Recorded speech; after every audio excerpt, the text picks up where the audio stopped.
Hey everyone, it's Peter Kerr from Daydream Nation, and I've got my buddy from Texas, Reed Little. How are you, mate? I am doing fantastic, Peter. Thank you for inviting me. How are you doing today? Not too bad, not too bad at all. Today we are going to do a show on a bit of a supergroup, a band called Wild Horses. So this was a supergroup comprising Brian Robertson, lead guitar from Thin Lizzy, Neil Carter, UFO on lead guitar as well, or guitar, Jimmy Bain on vocals and bass, and Clive Edwards from the Pat Travers band on drums. So this is their self-titled debut of 1980. We're going to talk about the album, spotlight some songs, or maybe we'll just cover the whole damn thing, what we like, what we don't like, and at the end of the show, as always, we give you our opinion of whether we like the album or not. This album, as I said, came out in April 1980, was on the EMI label. The producer was Trevor Rabin, who may be familiar to a lot of our viewers from the band Yes. And it really didn't trouble the charts that much. Nothing in Australia, but in the UK, it did hit number 38. It was in the top 40, I believe, for a period of 4 weeks. In US, it didn't chart. So I'll throw it over to you, Reed. What was your first encounter with this particular band? And we'll take it from there. Okay, thanks, Peter. So this album, not only did it not chart in the US, it was completely unknown. It may have been available as an import, but I didn't know anybody who had Wild Horses. I didn't know anybody who owned or had heard of Wild Horses. They didn't have videos. They were already defunct by the time MTV got rolling, so they didn't have that to help them out. Of course, by then, Robbo had joined Thin Lizzy, and Jimmy went on to be in Dio. But this was really a band that had nothing behind it in the US. So I only heard about them in the 21st century because I really dug deep into the catalog of Thin Lizzy, and because I'm a huge Jimmy Bain fan. As you go through his work with Dio, and of course, he played on Rising with Rainbow. I think he is Dio's best songwriting partner. Most of my favorite Dio songs have Jimmy as a co-writer. So I was like, oh, he did an album with Robbie Robertson from Thin Lizzy. I have got to check that out. And the album was not available for a long time until the completely MVP record company Rock Candy put out this reissue, and it's still available from Rock Candy. So if anybody is inspired by this episode to acquire the album, you can get it from Rock Candy. But it was really hard to get for a long time. It was something that you might read about but not be able to lay hands on, but now it's easily available. So yeah, absolutely. Look, similar experience with me, Reed. I didn't know anything about this band until I regularly peruse the Rock Candy catalog, and a big shout out to them. They're a fantastic retrospective catalog of a company. They do a lot of remasters of old obscure albums or albums that have just been missed. And I saw Wild Horses, looked at the synopsis, and Thin Lizzy, Jimmy Bain, what more can you say? And purchased it. So I've rarely seen any of the actual vinyl or albums or the original CD in the wild. So must have been a limited pressing and a bit of a collector's item. Okay, Reed. Well, what we might do, and if you don't mind, is maybe we'll spotlight some tracks. I'm ready to go, actually, all tracks. If you're ready to go, we could go one by one. absolutely. Why don't we? Before we hit that, I would like to say that the fifth member of the band, who you already mentioned, Trevor Rabin, I'm going to have a lot to say about the production on this as we go through. Yes. So Rabin was not a well-known producer. He had only relocated from South Africa to London in 1978. and was kind of working as a producer for EMI. He had produced a couple of other bands, the names of which escape me at the moment. And then, of course, very shortly after doing this album, he would go to the United States and accidentally propel Yes to the top of the American pop charts with 90125. So very interesting story if you're not familiar with it. But the production's very unusual on the album. And we can talk about that as we go through specific songs if you want. Yeah. Let's do that. So why don't we start off with the opening track, which is Reservation. So what do you think of this song? So right off the bat, when you push play on this album, I think for most fans who are going to pick this up, the first thing they're going to say is this a Thin Lizzy B-side? It's so Thin Lizzy. The lyrics are so Thin Lizzy. The sound of it is so Thin Lizzy.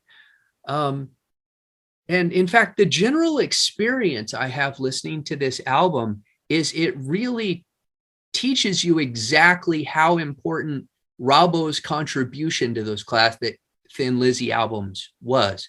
Phil Lynott may have written the songs. He may even have done the arrangements, but it was Robbo's playing that made them sound the way they sounded. And this album, really, it belongs to Robertson. He is all over it. He's on fire, which is both good and bad, because I don't think he ever played better than he plays on this album. And I'm a huge fan of Another Perfect Day. It's one of my favorite Motorhead albums. But I think he sounds fantastic all over this album, but he's not stylistically diverse. So you get a lot of really great playing, but within a couple of lanes. Right. I think we've heard this story before, Mr. Little. Okay. All right. Interesting. Yeah, I agree. You play this song and it sounds like Thin Lizzy. You go, pow. Is this a Thin Lizzy's album that's been locked in the cupboard and they're brought out? The thing that sort of detracted this album for me is the vocals of Jimmy Bain initially, but I get used to it. And then I've gone through all these different sort of emotions. And at the end, I kind of warm to it and see that it's okay. But I could really imagine Phil Lynott singing this song. It suits him to a T. It's a lyric about the plight of the North American Indians, and how they're not socially where they should be. Observationally sharp lyrics. It's got the template of Thin Lizzy all over it, and it's got that driving bass. It's got a broody Robbo riff. I think it's a cracker of an opening. I completely agree with you on Jimmy's vocals. Jimmy has a pleasant voice. He hits his notes. His tonality is fine, but he's not outstanding. And some of that is because if you've ever heard interviews with Jimmy, he sounds exactly, his singing voice is identical to his speaking voice. So he's not like, blowing Bruce Dickinson high notes, and he's not singing a baritone like Phil Lynott. He's just, he's good. Limited range. Yeah. But I've warmed to it. But initially, first play through the album, I kind of thought, oh, the vocals are a little bit thin. They don't have that sort of tonality or that depth. But on multiple plays, I've warmed to it, and maybe it's something that I've just become accustomed to. But anyway, right. I don't think they massively detract. Like I said, he's hitting all his notes. He sounds fine. So you may listen to it and go, they would have done better with a better singer, but you don't hate it because Jimmy's singing it either. Yep, absolutely. And look, people may not realize, but he did do little backup vocals for Rainbow and in Dio. There is a mic stand.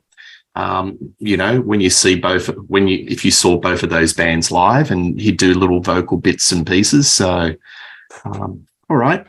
The next one is Face Down, which was a single. What do you think of this song, Reed?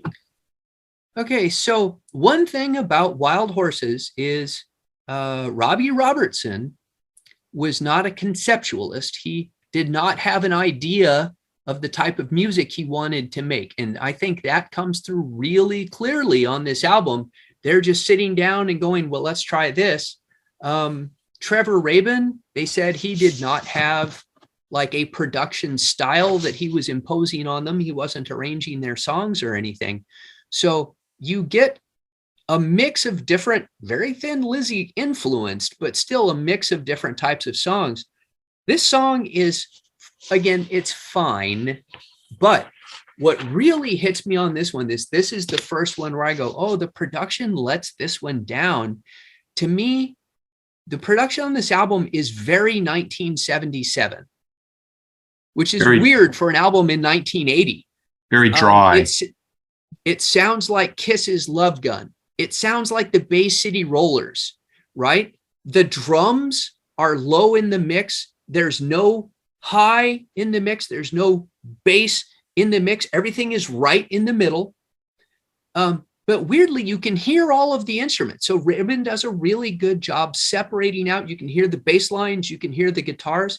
And Robbo, probably because he's got free reign in the studio, is layering guitar part on guitar part on guitar part. He's doing fills, he's doing licks, he's doing solos, he's doing licks behind his solos, and you can hear it all. It's just, it sounds like an album that's 3 or 4 years old, mixed for AM radio. And this is a song that I listen to it and go, you know what? I bet this song was great live, but on this album, I think it's weak. It's a good song with weak presentation. I like this song a lot. It's a hooky one. And because I've been playing this album a lot in preparation for this show, it's the one that is the earwiz in my head. And it's got that typical template Thin Lizzy lyric, having a fist fight, Saturday night's all right for fighting, that sort of thing. The twinned guitar attack, love it. Very Thin Lizzy. Bain works well. You can hear the bass bubbling along.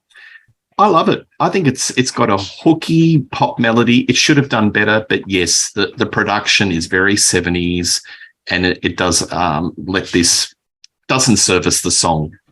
And to me, I was thinking some of those early Whitesnake albums, which were very hooked in the 70s, those Martin Birch produced albums like Love Hunter or Trouble, had the same problems. I was just sort of relating to that because I'm doing a Whitesnake show very shortly, and sort of very dry and a little bit thin sounding, especially with the drums, because there's a few bits and pieces where Clive Edwards is doing a little bit of a drum roll, but it doesn't have any impact. And I think you've nailed it. It's sort of like if it was on the monitor mix, it would just be like a flat line.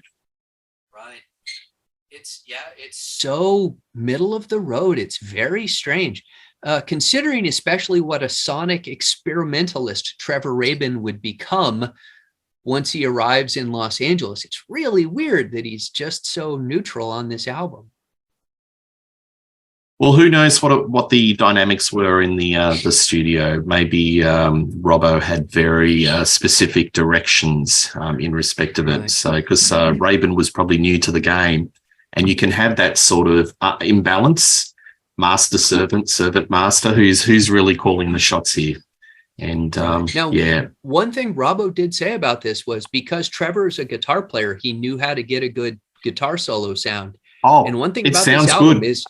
Yeah, the solos, you never miss, or I should say, you should never not hear the solos. They are so present in the mix. So Robbo was definitely getting what he wanted there. It's like, this is his album. He is so all over this thing. And likewise, Bain, because, everyone, Rising is a masterpiece, but Bain's bass playing on that album is way down in the mix. And a lot of Bain's earlier work, which I'm quite familiar with, it's not as high up in the mix as this album. So Bain, right. You can really hear his playing, and it shines across all the tracks on the album.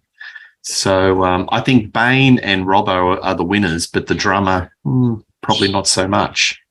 Yeah, definitely. All right. Blackmail. So we've got Robbo on lead vocals on this one. Well, what do you think of this track? Well, for one thing, for me, so Robbo sings 2 songs on the album, and they are both a big upgrade vocally. It's enough to make you go, why did the man not sing the entire album?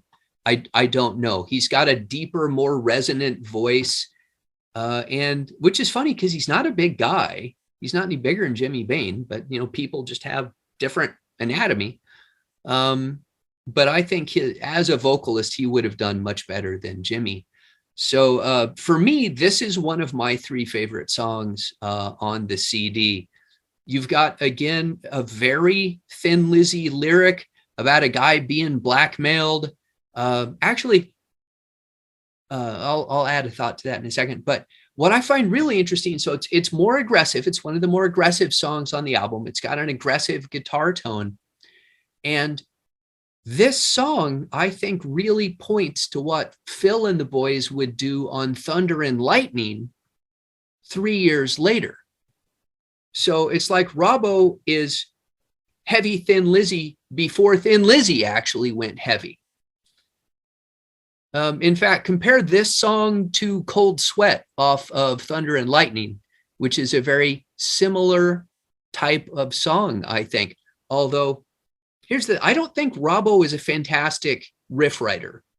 He's a hook writer. He's a parts writer. He's a soloist, but he wasn't the riffer in the band. And you really get that if you listen to, John Sykes' guitar riff on Cold Sweat. It's got that riff. Whereas this is just it's got lines, it's got parts. It sounds fantastic. It sounds melodic, but it doesn't have that heavy metal riff to it. Yeah, I haven't got much more to add. I think the soaring guitar lines are wonderful. And I do like Robbo's voice. I prefer Bain, so I'm a little bit contrarian here to you, but it's fine. And it's a nice diversity in the album, because I think a criticism with Bain's vocals is it's very samey. He's got a limited range, and it's all within those parameters. And when Robbo's doing those 3 songs, it's like a palate cleanser. It's something completely different, and I think it's good for the project. I think it's a fine song. And again, about blackmail and skullduggery, it's all from the pages of the Thin Lizzy handbook, the lyric writing, which is fine. It's great. I like it. So, Lie Away. This is interesting. So this is a little ditty that was written by Jimmy Bain and Phil Lynott. What do you think of this one? All right. So I'm not going to pull punches. I hate this song. All right. I think it's out of place with everything else on the album. People were, 43 years later, it's hard to remember that in 1980 in the United States, soft rock was the most commercially successful rock. So, Air Supply and the song All Out of Love was a massive hit in the United States in 1980. I apologize for sending them over. I forgot they were Australian. Yeah, look, apologies. Yeah. My apologies. So to me, Fly Away it's a soft rock ballad, just straight up. And Jimmy does not have the voice. The singer is the feature player on a ballad, and Jimmy doesn't have the pipes for it. And it's a pretty limp song to begin with. So I wish it had flown away and not been included on the album. I disagree. I like it. And it reminded me of a little bit of ELO. I could imagine Jeff Lynne singing this, and it could sneak into, one of those later 70s ELO albums, with the orchestration. All right. I think Bain's vocals are serviceable. Doesn't have to be super outstanding, but you've got the melody and the sweep. This was another single, but it didn't give obviously enough traction for the album to go any further than the low 30s.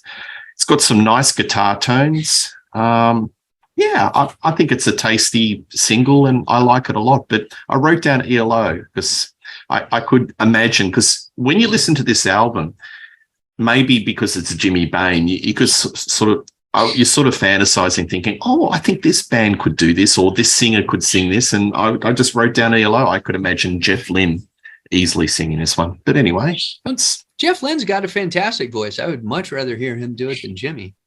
Sorry, Jimmy. Anyway, Dealer.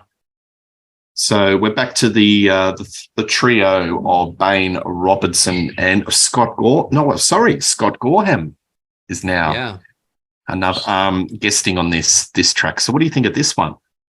I love this one. So we've got another Lizzy style hard rocker. I think it comes in as, for me, a necessary palate cleanser after Fly Away, which is just so freaking cheesy.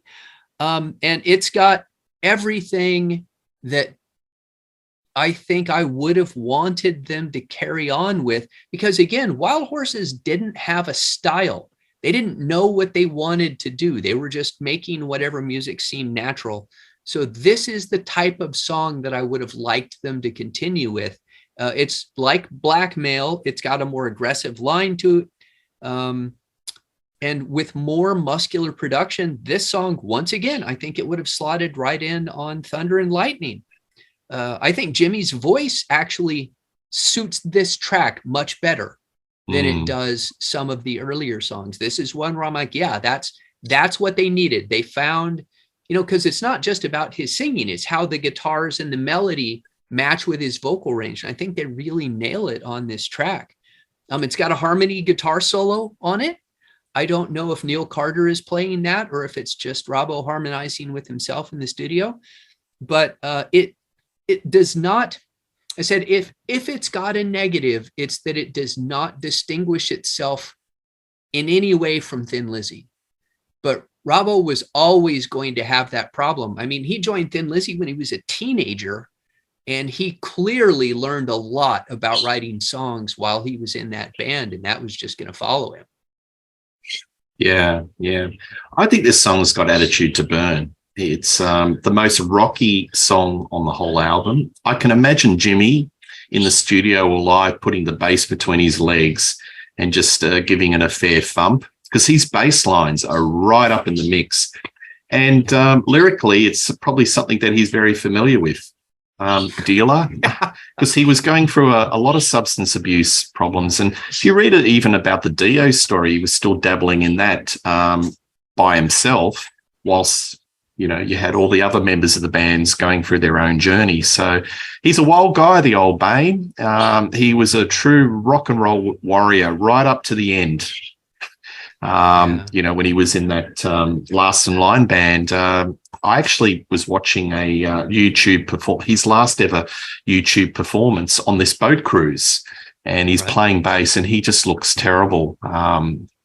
But right to the end, he was playing rock and roll, and he's in that sort of Lemmy sort of class of rocker, bit of a rascal. But going a bit off track, I think it's a great song. It's a rocker, and it's just got attitude to burn in spades. And this is what the album needs, attitude to put it above the pack. Right. So, Street Girl, what do you think of this? Let's talk about the pack for a second. So set it back in the timeline. It's 1980 in England, even though it's a band with two Scotsmen in it. As Jimmy always described them, two drunken Scotsmen. But two Scotsmen in England producing a rock and roll record. What else was going on in England at the time? Well, it was post-punk, and it was the new wave of British heavy metal. And this album doesn't fit either of those styles. I don't know that there was really a space for just a straight up normal hard rock album, which may be why they were fishing around so much. Ironically, I listened to this and I think there was more room in America for this type of music probably than there was in England, but it did not get pushed in America, not in any way. But getting back to this specific track, I think this is another one that is a good track, let down by weak production. I think it's a bubblegum mix of what is a good hard rock kind of song. It sounds like bubblegum era Sweet like hot cocoa era sweet, or funny how sweet cocoa can be. Isn't that the name of the track? Mixed with Thin Lizzy. And while conceptually there's nothing wrong with that, this song needed some oomph. It needed, as you say, some aggression. It needed some attitude. What it does have that I love, there's a vocal break where Jimmy is singing Street Girl's What She Wants to Be, and there's this weird chorus behind it, adding all of these extra vocal lines. It's the only thing on the album that's like that. And I listen to that and go, it's an interesting production trick. I wonder if that was Trevor's idea, because it doesn't sound like Jimmy or Robbo. And it's the most interesting thing in the song to me. I think it's the dullest song on the album, and I think it's a little cliched that a rock band throws out the topic of a lady of the night. I think every heavy metal or hard rock band in that era at least had one lady of the night song, streetwalker, street talker, whatever. It's a bit dull. It's got this really odd harmony.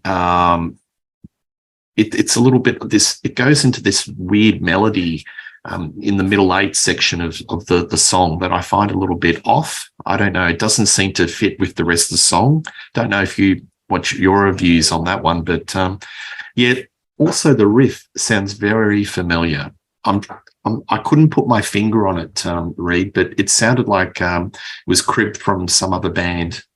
Maybe our viewers can clue me in, but it sounded very familiar. No, it's not one of the strongest tracks on the album, and that's for sure. Right. Sorry. I was going to say, I have nearly that same opinion about our next song. No Strings Attached is fine, but it doesn't stand out in any way. Again, strong soloing.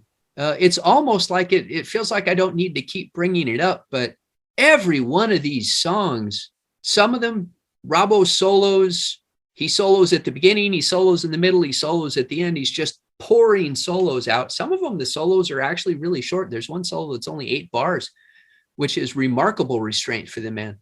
But in this song, it's just, it comes, it goes. I don't mind it. It's fine, but it's nothing special either. It's one of my favorite songs on the album, Reed. I like it. It's a bouncy, rollicking, Lizzy sounding song. So if I was going to play this to somebody who likes Lizzy, I definitely would, try this. It's got great interplay between the guitarist, the riff licks, the harmonies. I love it. Okay. Different ears. Definitely. Criminal Tendencies. This was actually the first single of the album. All right. So I'm really conflicted on this song. I love this song. It is, again, one of my 3 favorites. Blackmail, Dealer, and Criminal Tendencies are probably my 3 favorite tracks on the album. But this song does not sound like anything else on the album. Again, they're all over the map. They're writing songs that just, whatever they're doing at the moment. And somehow on this song, you combine Jimmy Bain and Robertson, and you come up with Supertramp. This song sounds so much like Supertramp. It's just crazy. Interesting. Well, it's got a very pulsating keyboard line. It's a keyboard line that's been used by The Who when they use keyboard licks or like some sort of a synth line. Yeah, I don't mind it. I don't know if it's my favorite song on the album, but it's magical when the guitars come in. It adds a lot of oomph to it. Yeah, I think it's an unusual first single. It's not the one that I would have chosen as the first single. And, when you're picking a single for an album, it's very important you get the song selection right. Do you agree that maybe this mightn't have been your choice as the first single? Yeah, I mean, again, when you're picking a single, you have to pay attention to what you think is going to be commercially saleable. And in England in 1980, I have no idea what kind of rock song they thought was going to sell, but apparently they thought Supertramp was going to sell. I don't know enough about Supertramp's catalog to say what song this sounds like, but that opening, that din din din din din din din din opening sounds exactly like the riff of a Supertramp song. And they were super hot in 1980. Supertramp. Look, I'm sure one of our viewers will correct me, but Breakfast in America was around in that area. They were at the absolute apex of their commercial height. So, but they marry that with a Thin Lizzy or Phil Mogg-esque kind of street tough lyric, right? And that led me down this rabbit hole where I was thinking, can you imagine how much better this album would have been with Phil Mogg singing, or if they got the guitar sound from the Chapman era UFO albums, like The Wild, the Willing, and the Innocent? Because now I know people love Schenker better than they love Chapman for the UFO stuff, but those albums sounded good. They were big, muscular, hard rock albums. And I think that production is what Wild Horses needed. Well, again, UFO were at their absolute apex because after Schenker left, ironically, that's when they were commercially at their peak. They finally broke through to the UK top 10. And so you basically cited two artists that were right at the top of their popularity. Okay, that's interesting. Nights on the Town. So again, after having Supertramp, they get rid of Supertramp. We bring out Nights on the Town. It's Robbo's second vocal. And this is probably the song where I should say there's very little Robbo on Criminal Tendencies. It's very synth heavy. It's very, kind of pop. Nights on the Town, Robbo takes back over and goes funk. It's the funkiest song on the album. Robbo was not known as a funk player, but that in and of itself really makes this song stand out from the pack. But again, it feels very 1977 to me, or possibly 78. But that may even be true because the band, even though this album came out in 1980, Robbo and Jimmy Bain were roommates. They had both been kicked out of their respective bands. Jimmy Bain was kicked out of Rainbow in 77. Robbo was kicked out of Thin Lizzy in 78, and they were roommates. So they may well have been carrying this song with them since 1978. But I think it's very 70s funk as a song. Nights in the Fast Lane. That's what it reminded me of. Yeah, definitely. I wrote down Joe Walsh, Eagles, 77, 78. It's nice. It's got the basses right up in the mix. Robbo's vocals kind of has this sliding vocal. The way he, his diction and way he's sort of reciting the lyrics. Definitely a West Coast rock feel, which, again, in 1980 was kind of huge. Because that West rock, you could sort of, if you were putting it on a map, from the years, 1977, it was building up and building up. And 1980, along with soft rock, it was huge. You just could not avoid listening to an Eagles song on the radio. So they were just going into that sort of wheelhouse. But I like it for what it is. But it, as we're getting deeper into the album, you're sort of seeing stylistically, especially on side 2, it's going a little bit all over the shop, isn't it, Reed? Yes. Yeah. And again, as they had no direction when they started, it's just inevitable that what comes out is a bunch of songs that sound like Thin Lizzy and then random stuff. All right. Then we have Woman. Okay. I don't have a ton of specific things to say about Woman. I like the song. I think the song, it's a good last track. I always hated the idea that you buried the worst song on your album as the last track. I think that is so self-defeating because as a listener, you remember the last song, right? You remember the first song, you remember the last song. So you don't want to leave people with a bad impression. And it's a good song. It's got a good riff. Jimmy's voice, and maybe it's just because it's grown on me by the end of the album, but I think he sounds fine. Especially you've got the contrast. The song just before has Robbo on vocals. Now you come back in, you've got Jimmy on vocals. The lyric is nothing special. Neither of them were particularly outstanding lyric writers, but it gets the job done. You know, it's not hateful. And it's just a good, solid rock song. What do you think? I think it's got really interesting diction. The way he pronounces woman, it's like, whoa, man, all the way through. So, yeah, that's the thing that sort of I was listening. Oh, the way he's pronouncing. Great guitar work. So, I mean, if you were going to look at each and every track on this album, you'd have to tick the box, great guitar work. It's top notch. Yeah, look, it's a fine closer to the album. I don't think it's one of the most outstanding tracks on the album, but it's a fine track, and it sort of wraps it up neatly. I do like it. It takes up the exact same space in my head as Thin Lizzy. So if I'm in the mood to listen to Thin Lizzy, I could slide in Wild Horses and be fine, but it's not a top tier Thin Lizzy album. I don't think, if you read the liner notes in the Rock Candy reissue, it's all, oh, this was the greatest thing ever and it should have been huge. And I can't bring myself to be that enthusiastic about it. Yeah. It's got 3 songs that I love, 1 song I hate, and the rest of them I like, but I don't love. So I give it a 6.5.